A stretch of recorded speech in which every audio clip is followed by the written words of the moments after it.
hockey fans, are you ready to brave the wild? With me, your host, Paladino Joey. Brave the Wild is on the sportstuff.com, iTunes, Stitcher, and Double Twist.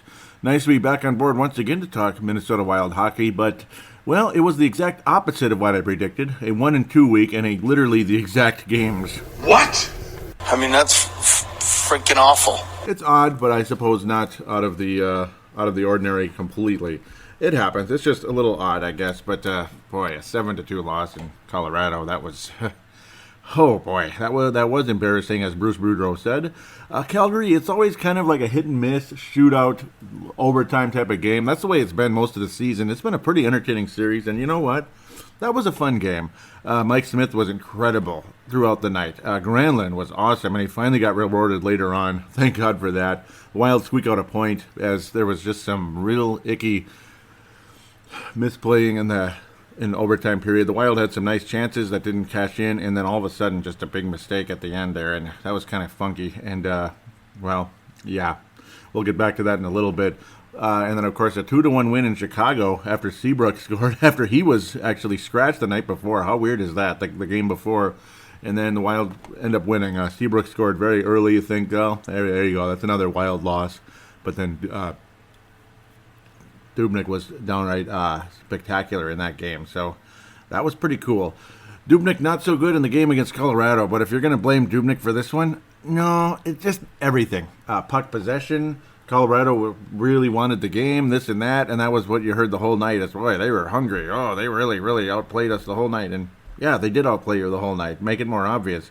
Eric Stahl managed to get 2 goals in the game, but all the familiar names in fantasy hockey out there, like Mr. Mikko Rantanen and Nathan MacKinnon. Okay, there aren't that many names. Young Barry was out. Unfortunately, he's got a broken bone, so unfortunately for him, he's unavailable. Broken hand. I said broken ankle last show. I don't know what was up with that. It was broken hand. Both Colorado, there's a theme here with Colorado and Calgary. They both have incredible top lines. Not so great underneath it. They have pieces underneath, but not so great underneath. But that top line, McKinnon and Mikko Rantanen, and of course Gabriel Landeskog, who's still the captain and is looking more like a captain. He's matured a bit. He's not as crazy. That's been a phenomenal line. Not Neil Yakupov, who was also a top pick years ago for Edmonton. He hasn't worked out so hot. He's been all over the place. Yakupov. He's been with St. Louis also. He's bounced around the league. Well, he managed to get an assist in the game, so good for him. Eric Johnson, there's a familiar name. He was a +2 in the game. Didn't factor in the scoring, but was annoying, agitating like he always is. That type of thing. Just an overall yucky night. Mike Riley and Chris Stewart were the guys that were scratched in the game. So no Mike Riley, no Chris Stewart. I meant the Goose. The Goose was in there at the left defense with Nate Prosser. And he was okay, but generally speaking, see, the defensive core, you can't get too mad at them. But generally speaking, a yucky game. They all gave up something in the game. All the defenses, all the defensemen, most of the forwards, this and that. I don't know how you come out other than I suppose you were on the ice when somebody scored. Eric Stahl's case, 0 in the plus-minus category. He's not a -1. Zach Parise overall. You're not really seeing a whole lot of it out of Zach Parise thus far. You're seeing the similar game where he's close to the net, but you're not seeing... I don't know, the timing is off, this and that. You're not seeing the overall skill level of Zach Parise yet. Hopefully he can get caught up with the timing and such. He's kind of like an old computer right now, trying to get caught up again, and he needs a software upgrade, basically, and then he'll be fine, hopefully, as things continue to develop in the next couple of weeks. Mikael Granlund, again, awesome throughout the whole week. Matt Cullen even had 5 shots on goal. He's been pretty damn good the last week or so, last few weeks, as Matt Cullen. He's looking like a different guy, and that's good. Again, an old computer or an old car getting the engine running. But once the engine gets running, it's better than the new car because it's a classic, and that's what Matt Cullen is in this case, and you'd like to believe the same with Zach Parise as well. Eric Stahl definitely been on a scoring tear, like heck, most of the season you could say, kind of quietly, but he's led the team in goals, led the team in assists, he's the overall leading scorer, this and that. Mikael Granlund, though, gosh, just really displaying a lot of incredible stick handling, great shots on goal, and setting up other players that unfortunately got stopped by red-hot goaltenders throughout the week. There was no Varlamov in the game. He's been out for a while. And Bernier's been really good. He's obviously a steady veteran goalie. He's been with the Toronto Maple Leaf's been with the Anaheim Ducks. Now he's with the Colorado Avalanche. He was really good the whole night. And it's kind of like, what can you do? It was frustrating. It just was what it was. An overall awful game, 7-2. Bruce Boudreau again talked about how embarrassing it was, and it was embarrassing. It was just an awful game, to be quite honest.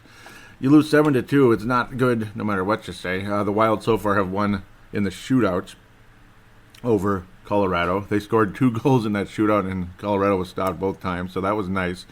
I forget if that was Stalock. I think it was Stalock, actually. Yeah, that was on the 24th of November. Then this one was 7-2. Then March the 2nd and March the 13th, we'll wrap up the series. Colorado one more time, and then Minnesota wraps it up on the 13th of March.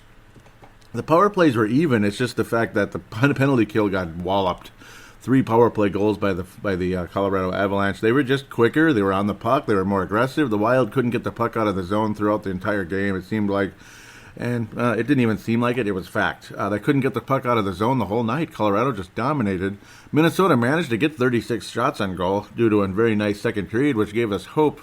And then things quickly went the wrong way. I mean, it's like you don't score on your opportunity, and then the puck goes down the ice, something goes wrong, and bam, there it is in the back of the net behind Devan Dubnyk. And again, Dubnyk wasn't great in the game. He wasn't that sharp. But he wasn't that bad. He really wasn't. It was the players in front of him, the forwards, the defense. And you keep hearing the same old Suter was gassed on this play, Suter's gassed on that, Suter's gassed, Suter's gassed, Suter's gassed, Suter's gassed. And that's what you hear over and over, and it's happening again. I don't want to hear about Suter being gassed. I just want to. How about Suter being scratched? No, okay, you can't do that. Suter's obviously got his value, but he shouldn't be able to dictate how much time he gets on ice, and who is his line pairing is ultimately out there. His defensive pairing. Only 22 minutes in this one, but later on, sometimes the shifts are too long, like a double shift. You know what? He doesn't need to be out there for a double shift because it just wears him out. It's not worth it. I mean, if your defenseman is gassed, that's like leaving your goaltender out to dry. So, not sure I agree with that type of logic. And I don't know. It just is what it is. Suter's just a pain in the butt. Obviously, Bruce Boudreau is a hell of a lot better coach than what we've had in the past. Even though Mike Yeo is a good coach, I think obviously he's proven himself a bit more. It's looking more and more like this team is uncoachable, and that's what the theme has been from the Judd Zulgads and such. That it's not really Mike Yeo; it's the team itself. They're difficult to coach, and obviously, some of the players that have been drafted, the players that have been traded for the guys you get back, and this and that. It's just been a lot of factors as to why the Minnesota Wild are hanging by a thread there. They're hanging by a tendon, we'll say. Okay, that doesn't sound really pleasing, but yeah, they're literally dangling by a tendon onto that wild card position rather than being a division leader, which you'd think they would be. Especially when you have guys like, you have guys like Granlund. Coyle was really good in the Calgary game. So Saturday the 6th of Colorado, 7-2 loss. Let's go. Let's just keep moving. Tuesday, the 9th of January. Fun game, and I love watching the Calgary Flames and the Minnesota Wild. I like watching the Flames. I've said a million times they're my second favorite team. And, well, it's all about the top line in Calgary. Some of the other guys have been stepping up as well of late. They've won 6 games in a row, or is it now 7? Now they beat Tampa the other night 5-1 after beating Minnesota in overtime. The Calgary Flames are now a division leader in the Pacific Division, which isn't as hard to do this year as it was maybe in years past. Edmonton's starting to catch up a little bit, but they're still way down there. Vegas Golden Knights, they'll be on tonight. Wow, that'll be cool. About 11 hours from this second. I don't know why I'm even mentioning that. There's a little countdown ticker here. That's kind of funny. Vegas Golden Knights still ruling the Pacific Division, and you know what? Good for them. I'm very happy for that team. Little jealous at the same time. Man, wow. They're 19 games above 500, even though we don't always talk about 500 in hockey. It's more about the points and this and that. But 19 games above 500, and this is a team in its first season. Cup contenders, probably not, but who's to say? Playoffs, absolutely. If they don't make the playoffs, it'd be devastating, quite frankly. They will make it. The Vegas Knights will make it easily. Like, saying that isn't brave anymore. It's just like, well, duh. I mean, they look kind of like Edmonton last year. Okay, maybe not that good, but then again, Edmonton wasn't great. They just had great players at the top. The goaltending was okay. The defense was and obviously the bottom 6. But your top 2 lines were phenomenal this year. Well, let's get to the Calgary game. Mike Smith, for crying out loud, the guy's glove was just It looked like it was about 15 times larger than normal and faster. Nobody could get past Mike Smith's glove. The Wild finally managed to get 2 goals by going stick sides, particularly by Jared Spurgeon. That was a pretty goal. He just kind of took things onto himself and let go on that one. That was a beauty. Mikhail Granlund had what felt like a bajillion opportunities in the game. I mean, he was awesome, and he crossed up.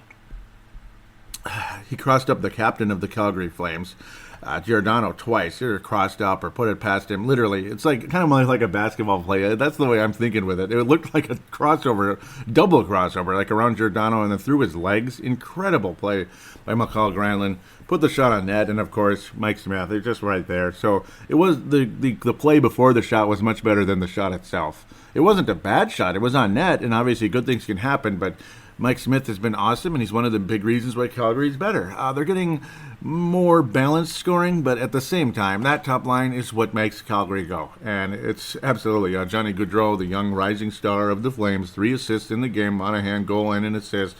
Michael Ferland, goal and assist. That's the top line of the Flames. They did everything in the game, period. They did everything in the game. They were outstanding, as we'd like to say in the business. Huge game. Okay, Dougie Hamilton ended up finishing things off, and that was heartbreaking. Again, breakdown there as Alex Stalock did not get the call he wanted. He didn't, or he they froze the puck when he was trying to play the puck. So next thing you know, the Wild have what looks like something of a somewhat scoring chance, and next thing you know, the puck's on the other side, and Dougie Hamilton just goes right past, just rifles the puck past Alex Stalock, and that was all she wrote there. Extremely disappointing in that sense. It was nice to see Mikhail Granlund finally get rewarded, and cool, nice to see Suter and Koivu pick up points in the play as well, but Granlund, again, finally getting rewarded. You think something past frickin' Mike Smith, who again was phenomenal throughout the night. And Monahan, every time the Wild play, Monahan's like the new Monahan's like the new Iginla. He scores every time he plays against the Wild, and well, he's got 20 goals in the year, for crying out loud. Michael Ferland, also 18th goal on the season. These guys it's a great top line, and that's what makes Calgary roll. And again, you got a lot of other young players like Jankowski, Sean Bennett, and others. They have a chance. So it's just a matter of time when Calgary continue. Sam Bennett, I don't know why I called him Sean, got things together one of these days. Matthew Tkachuk, too.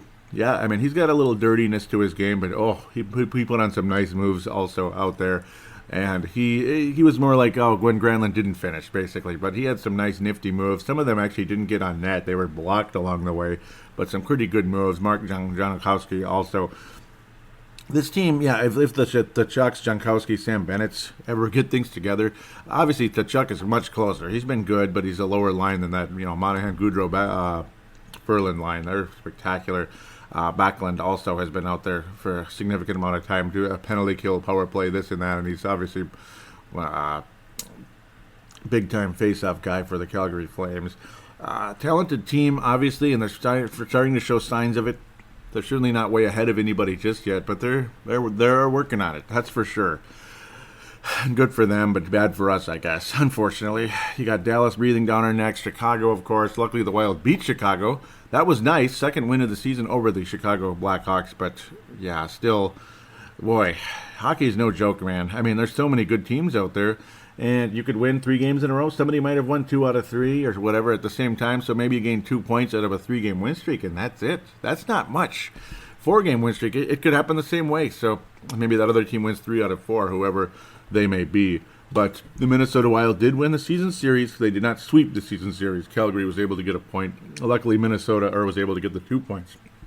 Luckily, Minnesota got 5 out of 6 points, though, in the series. So that deserves a little recognition. So at least we got that. And this was an entertaining game. The Wild had 5 power play opportunities in the game, 4 power play opportunities for the Calgary Flames, and absolutely nothing was converted. Very good goaltending by both Alex Stalock and Mr. Mike Smith. It was just unbelievable throughout the night. This was an entertaining game. The Flames, they looked like the better team most of the time, but the Wild were fun to watch as well, though, in this game. I mean, the good plays, the good shots, puck possession was more in Calgary's favor, I would say, but still, the Wild got a lot of shots on it, and some of them were damn good. It's just Mike Smith. Charlie Coyle as well, though. You got to say, you just feel for him. The guy deserves to get rewarded with like a multi-goal game one of these days. I mean, he's got to get something passed. Obviously, Koivu is like every game he gets robbed once or twice. And I don't know. And it's like I don't know if it's his confidence, his mojo, whatever it is, it drops off because he's like, screw this. He gets he gets frustrated, and he looks more to set people up rather than trying to score. And understandably, Coyle, he was really good in the game, and I mean, he's had a. I still remember one of the great goals he had years ago against Calgary in a 2-1 game on the road, back when. It was, I believe, right before the Wild got Dubnyk, or was it right after the Wild had gotten Dubnyk, when they went on that huge run years ago when Devin Dubnyk first came. Coyle put a spectacular play, made a spectacular move and finished in Calgary, and put the Wild ahead. So let's move ahead to a 2-1 hockey game over the Chicago Blackhawks in United Center. Not easy. Back-to-back game. You lost to the Calgary Flames. I figured the Wild would squeak past the Flames. Luckily, again, got a point. Okay, I know, big deal, right? But hey, they got a point. Better than nothing. I wish they got two. Then you head to Chicago. You think, yeah, game over. We're gonna get 1 point out of 4 in this back-to-back. Yay! And of course, that 7-2 loss to Colorado. Watch, it's going to be something like that against Chicago now next. That's what I'm fearing coming into this one, especially when Brent Seabrook scored early. The series now is, it was a 4-1 game. I remember there was a pretty yucky game not that long ago, December the 17th. So this series is tied, and we head to the rubber match on February 10th, my dad's birthday and my nephew's birthday. Wow, 2 nephews on the same day. Of course, they were twins. Many years later, Wild crushed the Blackhawks. Remember the 5-2 game, the old the old offsides call on Jason Zucker. That was during Zucker's influential run back in the early parts of the season. He was so freaking good. And then you got a 2-0 shutout against freaking Crawford. Shut the Wild out on the 4th of November. 4-1 butt whooping on the 17th of December. And then the Wild squeak went 2-1 a beauty by Devin Dubnyk. And good solid defense along the way as well. On January the 10th, just recently here, Wednesday. 2-1 win for the Wild. Power play situation, even Steven, and no power plays converted in the game. So it wasn't like people were in the box the whole night. The Blackhawks in the first period, though, it looked like, again, this is going to be like a 7-2, 7-1 type of game. I mean, it really looked bad. But Dubnyk was awesome. The Blackhawks attempted 41 shots, 14 of them got to the net. So luckily there was a lot of blocks going on, and that's nice, that helps. But the puck possession, not getting the puck out of the zone, really is why the Wild looked doomed against the Chicago Blackhawks in United Center on Wednesday. Luckily the Wild persevered, stayed alive in this one. And, man, they would get rewarded later on, thankfully. Jonas Brodin, again, just simply putting the puck on net, literally at the midpoint of the game. Looked like it was deflected, it looked like this, it looked like that, and it just magically got over the corner there of the upper, what would it be, the left corner, which is more than likely the glove side of Mr. Anton Forsberg, actually the stick side, of Mr. Forsberg.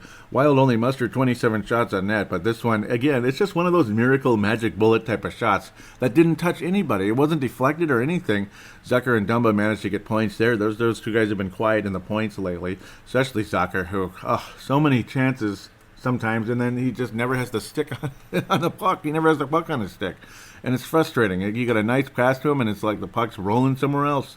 Is it a bouncing pass? Is it a bouncing puck situation, or is he just off? I don't know. I think it's a bit of both with Jason Zucker lately, and that's why you're never seeing him score anymore. But luckily, he was able to manage to get an assist. So if he's not scoring goals, hopefully he can factor into something, somehow, some way. Brodin, again, that's why they always say put the puck on net, as everyone is like, oh shoot, that went in. Huh. And then Ryan Suter, both defensemen score in this one. Ryan Suter, this one's a little better. It looked a little more like Spurgeon's shot. Of course, Spurgeon did score a goal against Calgary. I didn't even mention that. I rudely didn't mention that. Nice rifle shot, again, past Mike Smith's stick side. He's a little better in the glove than the stick, particularly on that night, was Mike Smith. But a beauty goal by Spurgeon. So I was right mentioning Spurgeon, or Ennis. It ended up being Spurgeon against Calgary. So I was right on that pick. Suter, it looked more like a Spurgeon type of a one-timer, wrister type of shot by Suter, and it was a beauty. Koivu getting 2 assists recently here, and Granlund again, just outstanding throughout the week. factoring not super much in the scoring, but he factored enough. He factored enough because the Wild didn't score a lot of goals this week, did they? They scored 2 goals a game, 6 goals, and so Granlund factoring in on some assists, but mostly the incredible play throughout. I mean, you thought he was going to get a hat trick some of these nights, or he's going to get 2 or 3 assists some of these nights, but unfortunately, just good goaltending on the other side and bad luck on our side. This, that, I don't know. It just is what it is. And, of course, again, on the other side of the puck, and not so good. And, of course, lack of puck possession doesn't help either. That's on everybody. That's on the forwards. That's on the defensemen, all that. Winnick had a huge chance as well in the game, but he didn't put up a great shot. It looked like he was going to get another one of those blazing breakaway goals that he's capable of doing every now and then. Mr. Daniel Winnick, fourth-line forward/center, but mostly a winger, as long as he's playing with Colin. But he played center for a while when Colin was up on the third line. When things were getting weird with injuries and this and that. So many guys have been out. And, of course, Nino Niederreiter out again with the, unfortunately, lower body injury again with Nino Niederreiter. He's going to miss a week or so. Hopefully he'll be back at some point, as the Wild will only play 2 games coming up, a Saturday-Sunday type of thing, like working overtime, right? And then a huge long bye, and that's it. And the next games will be on the following show. So, pretty crazy. Dubnyk, awesome throughout the night. The Wild at least blocked a lot of shots. That was helpful. Thank you very much for that, indeed. Lots of shots blocked throughout the game. Again, very, very helpful. Zucker with a couple of blocks. So at least he's providing something defensively. You can't complain too much about that. You just wish offensively he'd get some of that production again because you know it's there. Chris Stewart was activated and Mike Riley was activated again because it was a back-to-back situation. Obviously, Nino Niederreiter scratched, so you don't have to worry about him being on the bench or anything. He's scratched because of injury, so nobody had to get scratched because of they're just not in the game. Richard Panik scratched. Interesting, but he was also traded. So he was also traded around the same time. And the Gustav Olofsson, scratched, giving Mike Riley some action, who's still at 7 assists. He's been at 7 assists for about 2 months, so that's kind of sad a little bit. Kind of disappointing. Lots of scoring droughts all over the team right now. I don't know. It's like you lose track of some of them because it's just they're so long, and you don't want to sit and sift through everybody's scoring drought. Zach Parise, well, he scored in the AHL. I mean, I don't know. But one of these days he'll get the timing back where he wants it. You're seeing the effort out of Zach Parise, but you're not seeing any scoring whatsoever out of him. But at least you're not getting a feeling like he's hurt necessarily. He only mustered 1 shot officially on goal in the game against Chicago. Mostly been playing on that third line, but on the power play, sometimes you see Zach Parise and Koivu on the power play, and you're just like, really? You know, are these? I don't know. But, you know, it is what it is. You can't play the same players all the time. Sometimes, and at the same, and yeah, obviously there's different power play units. It's not just them the whole time. So there's that. And you probably know that more than I do, right? Some of you out there, some of you super duper experts, as you like to call yourself. Yeah, we're all experts in some way, but fun finish to the game. Not a great game for the Wild, but they managed to escape with the victory. Thank you, Dubnyk, and solid defense along the way, despite not getting the puck out of the zone. And man, his goal, that goal by Rodin. Oh, I get a chuckle looking at that one, but hey, we'll take it. If that's what it takes, we'll take it, and good for Jonas Rodin. Granlund robbed multiple times in this game as well. He deserved a little better fate on a couple of them. And Coyle, same thing. I could keep going back and back with Charlie Coyle. So let's pass out the awards. Let's get moving. The Mike Modano Award for this show, it's going to be Granlund because he was really good throughout the week. It's just spectacular. Coyle, yeah, well, he didn't get any points. Poor guy.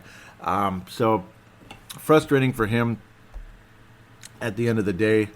He deserved a better fate. It just didn't work out for him, and I feel for him a bit. And it's hard not to. He really put in a good effort. So just an A for effort, I guess, for Koivu throughout the week, or Coyle throughout the week. Koivu too, but he's been better. Coyle deserved a better fate than he got throughout this week. Man, we've been saying that for a while, to be quite honest. So the James Shepard Memorial. I don't know. I mean, it's like the whole team for the 7-2 game. I mean, they just got slaughtered. So just the 7-2 game in general is going to be the James Shepard Memorial. Just a bleep hole fest. That's what it was. Pardon me for using the bleep hole talk, but I'll use it anyway. That was a bleep hole game. Okay? That was a bleep hole game. So go get offended and post on Facebook and memes and all that about how awful I am for saying that. It was a bleep hole game, so it was. That's it. Let's go. We'll be back. We got only 2 games to preview, and we'll look into the prospects. Some of them had a pretty good week. The AHL very quiet, as they were kind of on a bye. It seemed like the Iowa Wild about this past week. I mean, they played like one game only. They're finally going to play tomorrow. Oh, goody, just like Minnesota. So we'll be back right after this.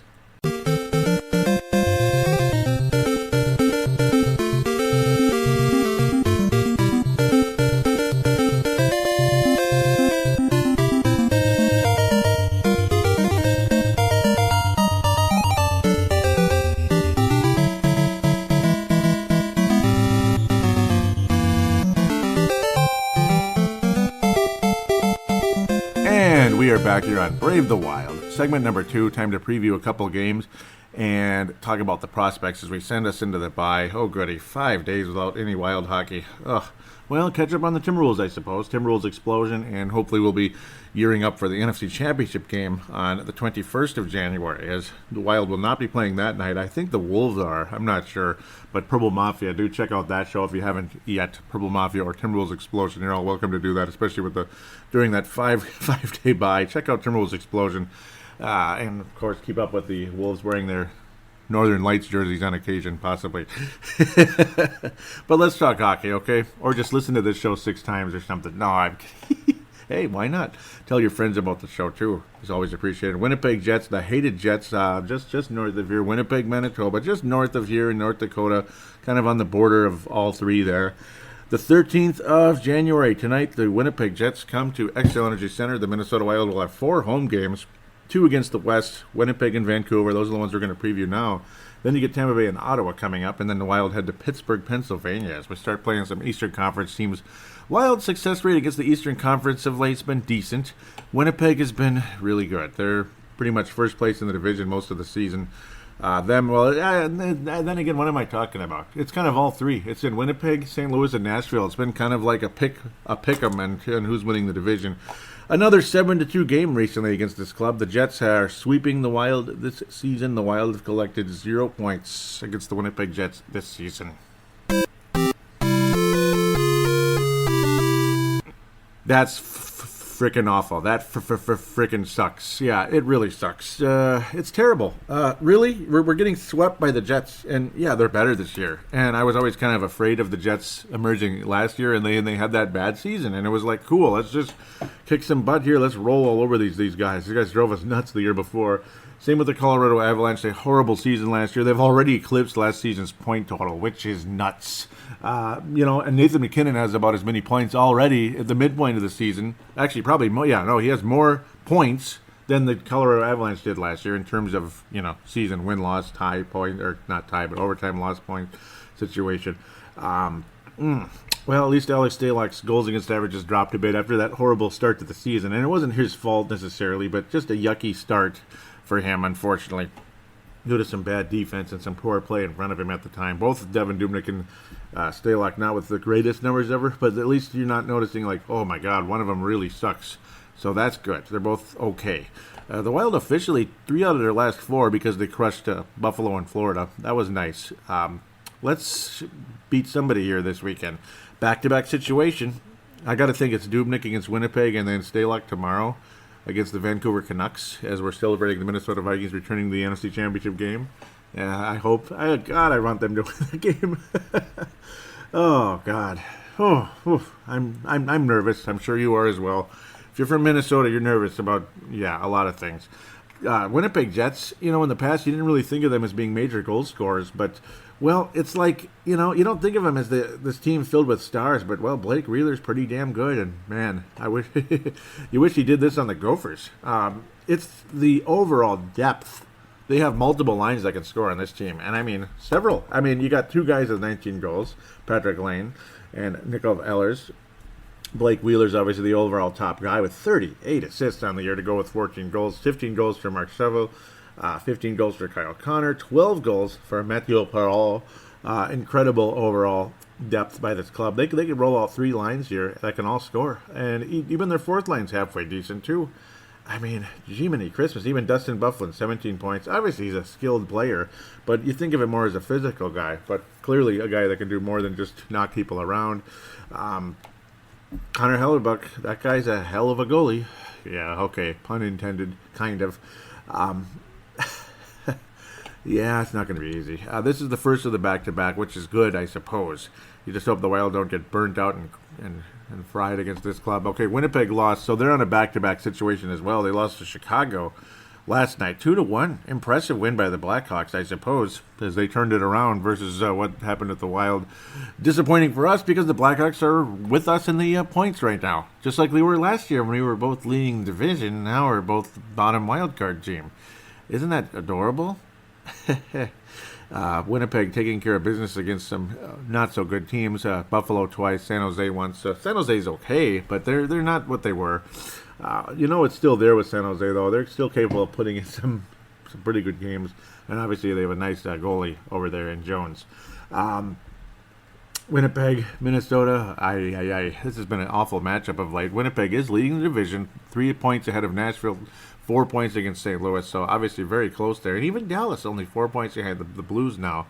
And the Wild 5 points behind the Blues. So, anything could happen still in this division. Luckily, the Wild are holding on to a lead over Colorado. Oof.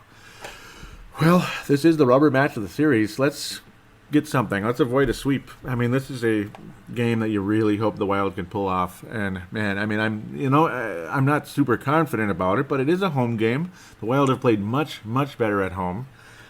Can the Wild sweep a back-to-back? Can they do it? I mean, they really need to right now. The Minnesota Wild need a sweep here. They really need it in these two games. I want to pick a sweep. But if the Wild are going to lose one of the two, it has to be this one, right? It has to be. It's interesting, too. They're both at home, back-to-back at home. That's the second time this year. And it's a different team, though, obviously. It's not Nashville twice or whatever. Though there's the home-and-home situation with Nashville. That was a fun deal, but that second game, the one on the road, was good effort by the Wild until that later in that third period when the floodgates opened and things went bleepity-bleep in that one. But, yeah, if you're going to lose one of the two, it's got to be this one. I mean, you can't lose to Vancouver. And don't beat the Jets and then turn around and lose to Vancouver. I mean, their goaltending is mediocre at best. They do have one major stud player I'm very impressed with, and obviously we're familiar with him around here. We let him go to the frickin' North Dakota, and then we didn't draft him. And we took Yul Eriksson, who's a good player, but Brock Besser's better. Yes, that's the name, obviously. Winnipeg Jets. I mean, yeah, again, so much depth, good, solid goaltending. He's doing better than Dubnyk so far this year. Obviously, 3 shutouts for both Dubnyk and Hellebuck. Dubnyk's 3 shutouts all came in the same week. That was pretty funny. It was back-to-back-to-back. God, I want the Wild to win this game. Please win this game. But, I don't know. Should I pick it? Just for the sake of, the competitiveness, the desire, the need of this win. The Wild need to win this game. You don't want to say must win, but they need to win this game. We gotta strengthen our position to even make the playoffs right now. Right now, the Wild are tied with the Blackhawks. That's not good. The Blackhawks are winning that season series. Actually, no, not anymore. It's tied. So that's very interesting. So I think if you total it all up with goals, Blackhawks are winning right now in that series. Tough situation. Got to win this game for playoff. Even if you hope to make the playoffs, this is one of those kind of games you need desperately. God help me. I got to think it's going to be Dubnyk, and if he keeps playing the way he has been playing, and the Wild put in that effort, and it's not a matinee game. If this is a matinee game, I'm picking a loss for sure. The Wild suck in matinee games, and I don't know why. They just do. The only time they ever win matinee games is when it was a mediocre Detroit team last year, and the Wild were on fire, beyond on fire last year. And that NBC Sunday afternoon game last year. That was fun. I'm going to pick a 3-2. This is just, call me a homer, but it's hope. It's just hope. Good, stepping out in good faith. Stepping out at the edge of the branch. Praying it doesn't break. The very edge. 3-2 Minnesota over Winnipeg. Don't be surprised if the Jets get a point out of it. Maybe it goes to the shootout. Something very dramatic. I expect good goaltending, good physical play. Devin Dubnyk, Hellebuck, back and forth. Most likely guy to score in the game. And you could just say Eric Stahl every night because he's the most likely guy to score, usually. But even though he's not spectacular, he is the most likely guy to score, generally speaking. And congratulations on making his 4th All-Star team, by the way. I'm glad Dubnik's not going because 3-on-3, it's a firing squad, and all it does is screw up with your mind. And Dubnik, not surprisingly, got screwed pretty good after that game. He was not the same goalie. And I don't know, you don't want to blame it on that, but shoot, it doesn't help. Think of all the extra work that goalie has to do because there's nobody in front of him. 3-on-3, it's like a joke, right? So 3-2 win Minnesota. I just have a feeling the Wild will put the clamps down and they will escape getting swept. 3-2 win for the Minnesota Wild. Do not be surprised if this is a overtime period type of game. The most likely guy to score in the game, drum roll, Charlie Coyle. He is going to get it. Charlie Coyle will get his goal. It's going to happen. Bada bing, bada boom. A guy who's been working his ass off. A guy who's been generating so many chances. He will be the most likely guy to score in the game. Who knows? Maybe he'll be the one that wins it in overtime or something. Or Darkwing Dumba, because that's what he was. But Wild did not look nearly as good in overtime against the Calgary Flames as they did earlier in the season in those overtime periods. Damn, I missed that already. Vancouver Canucks, they have not been playing well, but they have some interesting players on the roster. Their goaltending is, Jacob Markstrom's all right. He's just okay, though. And Anders Nilsson, not so good at all. 3.57 goals against average, 2.77 for Jacob Markstrom. By the way, Hellebuck is about 2.36. Outstanding, 3 shutouts on the year. Brock Besser leading the way. He's just a rookie. 22 goals for Brock Besser. And their number 2 scorer is Thomas Vanek. And then you get the Sedin brothers, Sedin and Sedin, as 29 for Henrik and 28 for Daniel. Henrik, obviously, the guy who makes all the playmaking, and then Daniel Sedin scores a bit. Obviously, those guys not as good as they used to be. They also have Sam Gagne, Louis Eriksson. They're one of those "what the hell is this team doing" type of teams. Marcus Granlund, the younger brother of Mikhail, boy, only 10 points in 42 games. He looked better last year. Ouch! I'm not. That's a shame. It's sad to see Marcus Granlund dropping off like that. Maybe the Wild could pick him up in a trade or something. That'd be kind of cool if we're lucky, if the right pieces without overdoing it. Sam, it is kind of one of those "what the hell are they doing" type of teams. They bring in these weird veterans like Thomas Vanek, Sam Gagne. I mean, Sam Gagne's okay. Louis Eriksson's just beyond past his prime. He's been there for a couple of years, and I don't know. There's a reason this team is just kind of like, they're pretending to try to compete, but they're just not. You know what I mean? They're pretending to try to compete. They're kind of like the Phoenix Suns of the NBA. Yeah. Yet the Vancouver Canucks most recently, after getting shut out 5-0 by Anaheim, lost to Toronto, crushed by Montreal 4-2, lost 3-1 to Washington, and they beat Columbus in Columbus 5-2. Okay, and Brock Besser had nothing to do with the 5 goals. That's weird. I think maybe he had an assist. That's even more weird when you look at that. Strange stuff. This is a you better win type of game. It's not a must win, but you better. Though that 5-2 game scares me a little bit, and they'll have rested. The Wild will have not rested. As long as the Wild don't exercise all their energy against Winnipeg, the Wild could sweep this weekend. If they squeak out one against Winnipeg and beat Vancouver, I believe the Wild will win this game, regardless of what happens with Winnipeg. The Wild will win the Vancouver game, especially if the Wild lose to Winnipeg. The Wild will absolutely beat Vancouver. Something of the likes 4-2 type of situation. Don't be surprised to see Brock Besser score. Obviously, that's the most likely guy to score, especially coming home against Minnesota. So, boy, we didn't have him on the Gophers. We didn't have him on the Wild. I like Joel Eriksson Ek, but he's not doing jack in the scoring category. Yeah, he does all the little things that don't show up in the stat sheet. Yeah, I know, but whatever. Most recent game, the Wild were shut out 1-0 against Vancouver, and I believe that was Nielsen, 1-0. Oh, and that was in Minnesota. What a horse crap game that was. I still remember that. The 24th of October. Yep, it was Nielsen, who was, generally speaking, not been good all season. 1-0. Yuck. Well, let's come back and win this season series. It's a 3-game series. We'll win this one, tie it up, and then hopefully beat the Canucks in Vancouver on the 3rd of March. Most likely guy to score against the Vancouver Canucks is going to remain Mikhail Granlund, and the effort he's put up the past week. I wouldn't be surprised to see a multi-goal game by Mikhail Granlund if he continues the effort he's been showing. this last week. You're seeing some dazzling skill out of Mikael Granlund. The Wild will win 4-2. Regulation, obviously. Maybe an empty netter by Zucker or Coyle or Koivu or Mike Riley. That would be nice. Somebody like that, or Gustav Olofsson. Somebody's going to get an empty netter, possibly. That might be what happens. 4-2 win for Minnesota with Alex Stalock in net. Minnesota wins the game, and Mikael Granlund, very possible, will have a multi-goal game, or at minimum a multi-point game for Mikael Granlund. Minnesota wins. So let's look in the prospects as we quickly go into the Iowa Wild. That's where we'd like to jump into right away. Samonaz leading the team in scoring officially, 27 points. Only one game this past week for this club.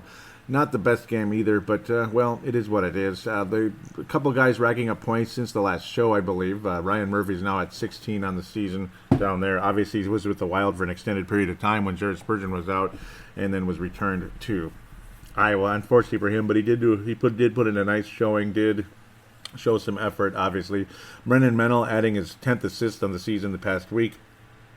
Other notables, not so much in Iowa, adding a whole lot. It was a nice little run by Mario Lucia, but that point streak is stopped. Hopefully he can pick it up again tonight as the Iowa Wild return to action in this one. I believe, the Milwaukee Admirals, that's who they're playing. So that should be entertaining anyway. Former Gophers Justin Kloos and Kyle Rao definitely been on a tear for quite a while. Kyle Rao missing a few games to start out the season, but he's strong now, and he's doing well. Some people thought that he would be on the fourth line for the Wild this season. Kloos ought to get a look at that one of these days. He could be a fourth-line center in this league, especially when Matt Cullen retires, which is probably going to happen after this season.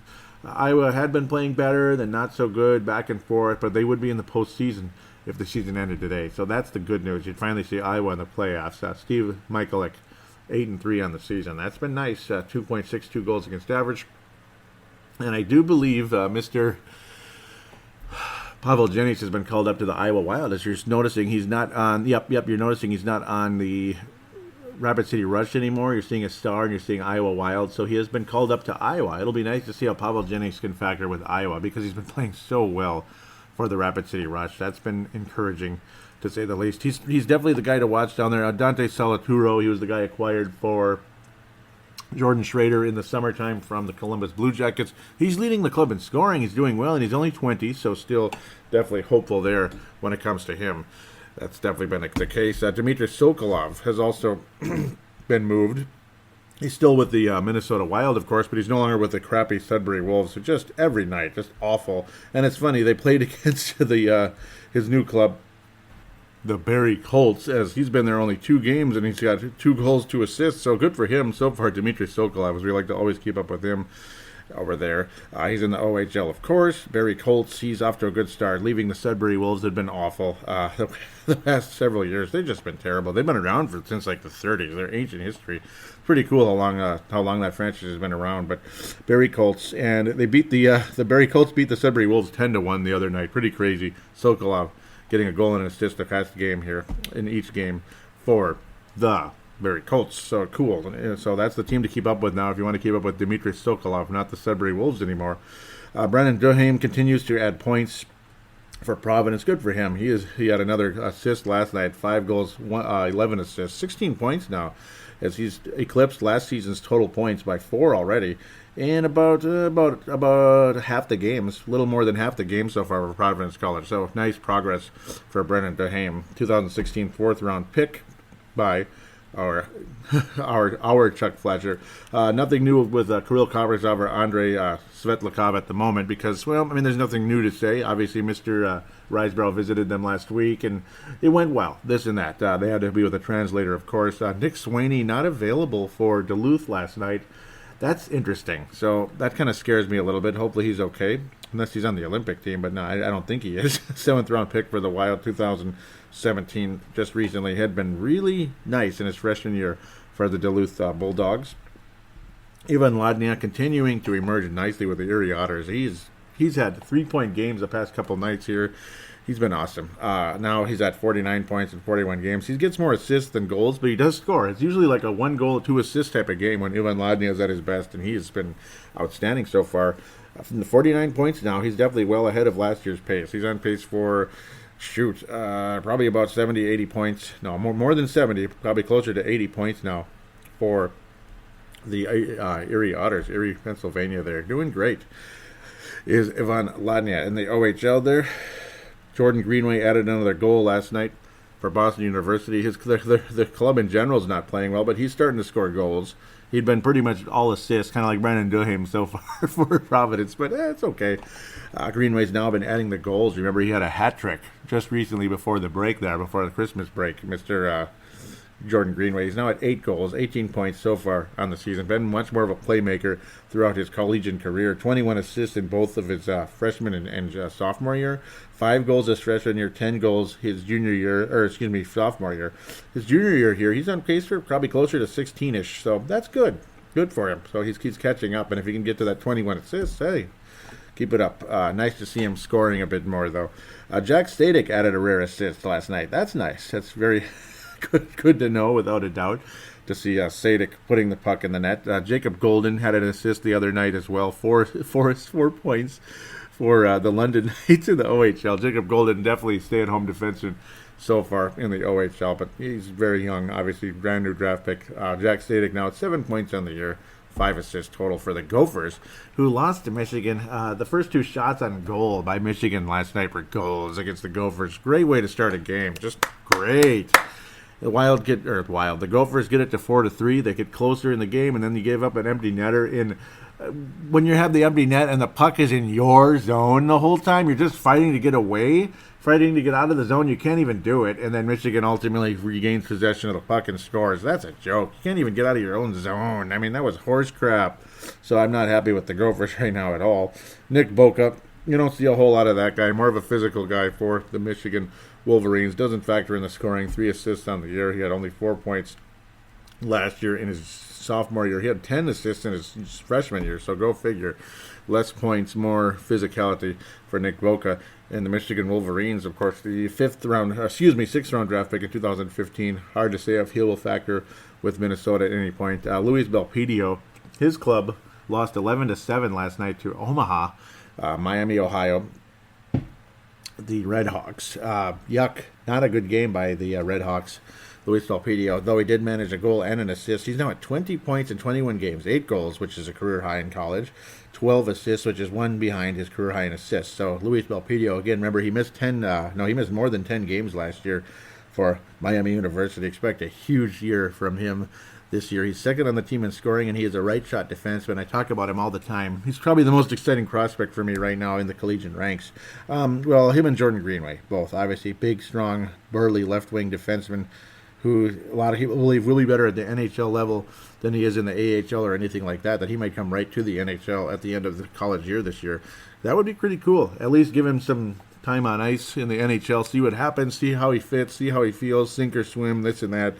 Will be interesting to keep up with in that sense. Carson Soucy, Nick Seeler, neither one of them with a point this past week. Seeler's at 6 points. Actually, Seeler did get a point, I believe, since the last show. I can't remember if he had his 6th. No, now he's at 7. So he's at 7. So Seeler added a point recently. Soucy's at 5.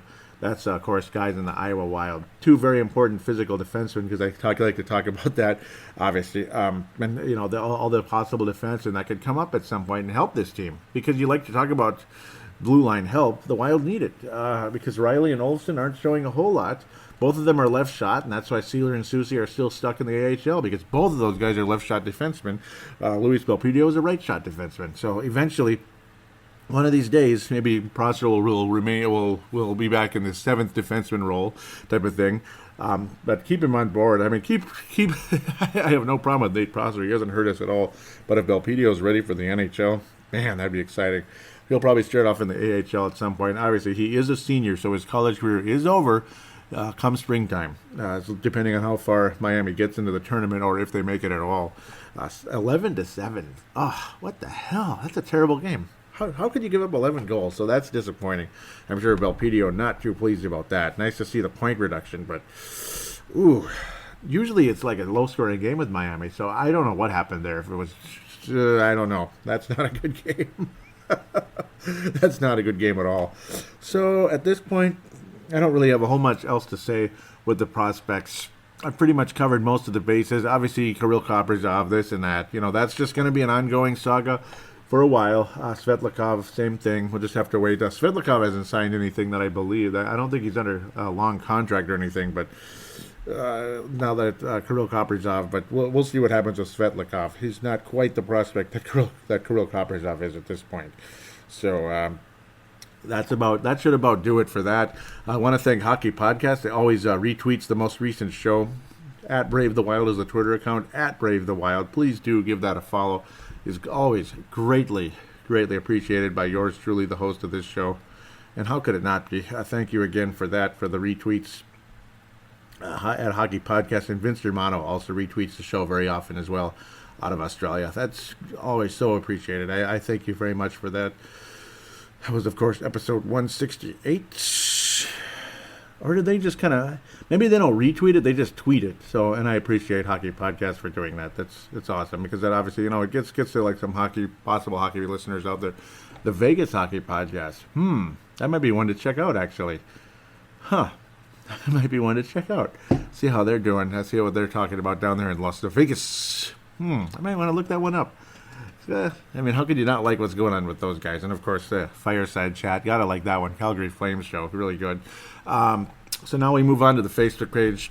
Facebook.com/Brave the Wild. Facebook.com/Brave the Wild. All the information will be in the show description, like I always mention.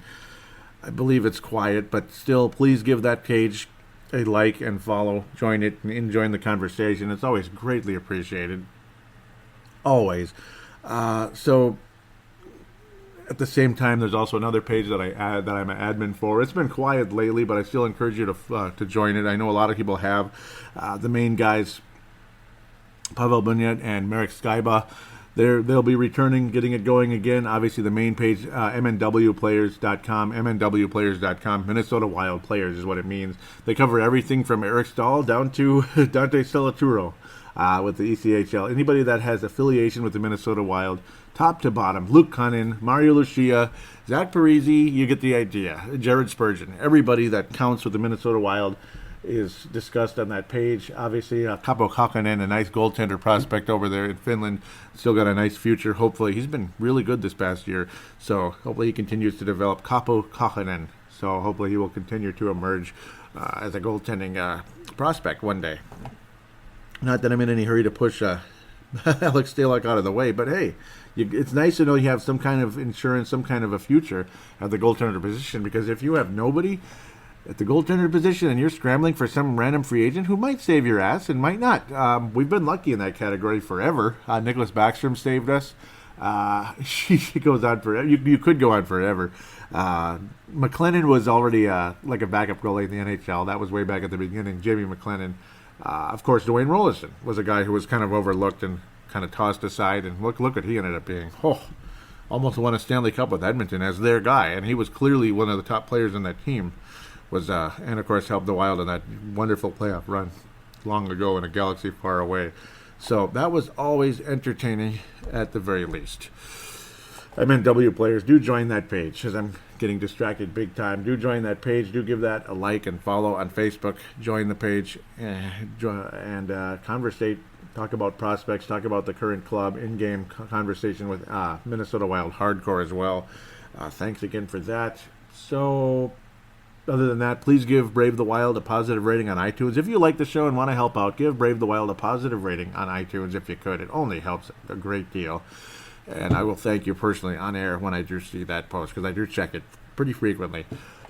I like you anyway. Also, one final way to get on the show, other than, say, Facebook or Twitter, which you are welcome when you tweet or comment on the Facebook page. I'm going to read it as long as you're okay with that. If you tell me don't read this on the show, just write that. Make like a little star or something and say don't read this on the show. And I truly doubt anybody's going to say that. What are you going to say on there that's so private you don't want it read on the show? Final way to get in is the phone lines, there's multiple ways to do that. The original one is 209-736-7877, 209-736-7877. It is a voicemail. Do treat it as such. Mention you're calling in for the Brave the Wild podcast or Brave the Wild. Your statement, shout-out, comment, question, opine. The limit is 3 minutes on that one because it is an actual voicemail. That gets right to my show from Dylan Richardson, the executive producer of thesportstuff.com. The same way to get to that phone line is the Call Now button on the Facebook page. All you need is some type of internet connection, whatever it is, or data connection, and you get right through, and it won't cost you a penny. So as long as you're not going over in your data, but that's between you and your cell phone company. And I truly doubt that's an issue unless you're already up from other reasons. That's not going to eat up that much at all, I got to think. Otherwise, just have a Wi-Fi connection and you'll be perfectly fine because Wi-Fi is everywhere these days. The final way to do that also is the audio submission route. Simply use the free voice recording application on your smart device. Treat it like a phone call. Keep it to about 5 minutes instead of 3. Keep it to about 5 minutes. Save it. Email it to me at paladinolive@yahoo.com. paladinolive@yahoo.com. And I will convert it into a MP3 if it isn't already, which takes about 1 second on zamzar.com, or about 30 seconds, we'll say, on zamzar.com. Very easy for me to take care of and get that done. Put it right on the show. Then we could have a third segment with fan interaction. That would be great. And then the fan interaction would all be this. So, hell yeah. So, thanks again for your inclusion. Please tell your friends about the show. Give a positive rating on iTunes. Again, I know I'm nagging. I apologize. Looking forward to the Wild hopefully sweeping this little weekend ditty and then off to the bye, which I hate, but hopefully we're getting ready for an NFC Championship game and not pouting about another Minnesota Vikings playoff disappointment. Let's not even think about that happening. Go Minnesota Vikings, go Minnesota Wild, especially at this point, because if you're listening to this show, you're worried about the Wild right now, and obviously the prospects as well. I look at the prospects on this show because they give us hope. That's why, because this team needs hope. We need hope. We need to believe that somebody somewhere is going to emerge and be that Vladimir Tarasenko or a better Vladimir Tarasenko type of player. I mean, you got to start with hopefully getting somebody like that, and because the Connor McDavids are so rare, and you got to have the worst record in the NHL and the top pick to get somebody like that, unless you get lucky as all hell and somebody emerges greatly. It happens once in a blue moon. No, not a blue moon. More less often than a blue moon. 10 blue moons that you get somebody like that, but sometimes. With that, we'll take leave. We'll be returned next week with only 2 games to preview, and we'll get back into the thick of things as the schedule will thicken up once again. Until then, take care, stay warm, and go Vikings, go Wild, go everything. Go Wild especially. Go Iowa Wild too.